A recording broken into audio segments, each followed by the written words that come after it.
ఎప్పుడైనా తీసుకున్న ఆ 50 టేక్స్‌లో సెకండ్ టేకో, థర్డ్ టేకో బాగొచ్చి అదే పెట్టుకున్న రోజులున్నాయా? అదే నా పెడతారు. నా మైండ్‌లో ఏదుందో అదే పెడతాను. లేదు అదే పెడతారు. అంటే ఈళ్ళు చేయడం చేస్తారు 10 ఇవన్నీ టేక్స్ కూడా. వేస్టే.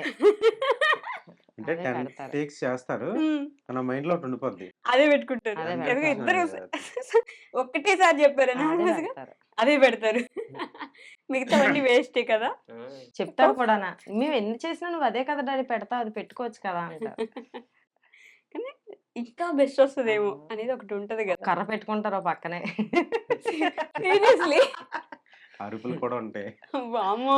ఏది లేకపోతే ఏది ఉంటే అది ఇసిరేయడం. డాన్స్ రీల్ ఏముంది ఈజీ అనుకుంటున్నాను నేను. టార్చర్. అవునా? దానికి ముందు ప్రాక్టీస్ ఎన్ని గంటలు చేస్తారు? ప్రాక్టీసే చెయ్యం. అది కదా! మీరు ప్రాక్టీస్ చేస్తే అసలు అడగాల్సిన పనే ఉండదంట. అంతే. అంటే అప్పటికప్పుడు ఇలా ఇలా అంటారు. ఓకే వచ్చిందంటారు. పైకెళ్ళిందా అదే ప్లేస్‌కెళ్ళిన తర్వాత తను ఒకలా చేస్తారు. తిను ఒకలా చేస్తారు. మళ్ళీ ఇద్దరు మ్యాచ్ చేయాలంటే మినిమమ్ 3, 4 టేక్స్ అయిన తర్వాత అక్కడ ఫోర్త్ టేక్‌కి హ్మ్. అప్పుడు ఫినిషింగ్ ఇస్తారనమాట. అప్పుడు తప్పు మీదే గదా! ప్రాక్టీస్ మాదే చేయాలి తప్పు. ముందు. మాదే తప్పంట. హ్మ్. ఏంటి భారతి గారు ఒప్పేసుకుంటారు మీరు. ఒప్పుకోకండి అలా.